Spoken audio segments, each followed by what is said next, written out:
What is Freemasonry? Now, you can listen to me or not, but I believe it's simple. Freemasonry is the very measure of a man.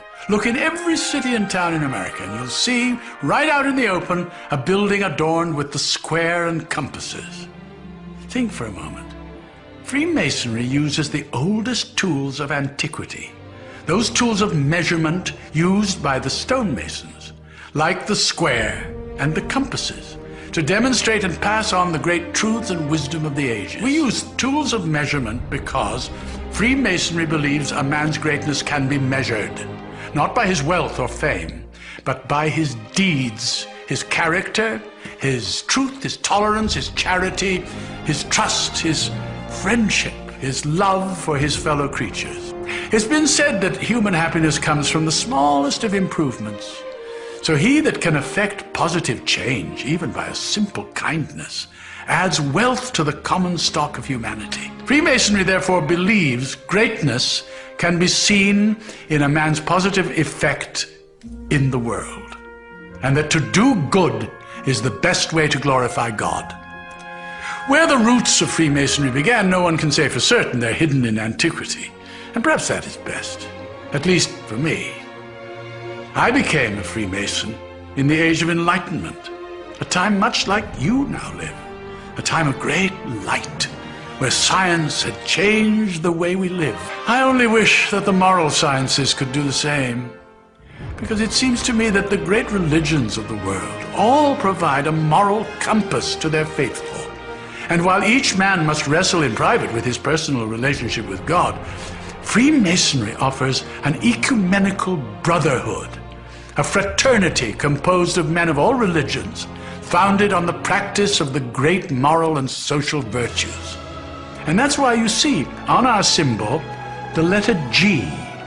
It is there to remind us that God is part of each of our lives, and that the all-seeing eye of God will take the true measurement of our action. Freemasonry has three great lights by which we measure ourselves as men and masons: the square, the compasses, and the volume of sacred law we place them upon.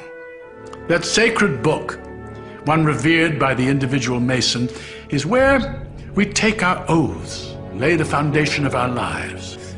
The square, providing direction, helps us to square our actions by the square of virtue, because virtue is the stone used to build the man and his temple. Virtue is the cement that binds our relationships, and it is by our virtues that we are measured. The compasses are the tools of our conscience. We learn by the compasses to circumscribe our desires and keep our passions within due bounds with all mankind. The compasses create a circle, the precise circumference required to keep tradition and revelation, principle and creativity in balance. Now, as to the great secret of Freemasonry, it is actually found in the unconscious of each person. It is discovered by each individual for himself, Mason or not, as he comes to know himself and finds the road that takes him to his city. Because the real secret of Freemasonry is finding out who you are. The Mason square doth clear the air of folly and deception. The rule is straight, the angle clear, for greatness has direction. By the compasses abide the points within so far and wide. No pleasure sway nor profit tempt these bounds of Mason pride. Greatness, what your virtues are, good deeds practiced wide and far. And that secret of Masonic love is learning who you really are.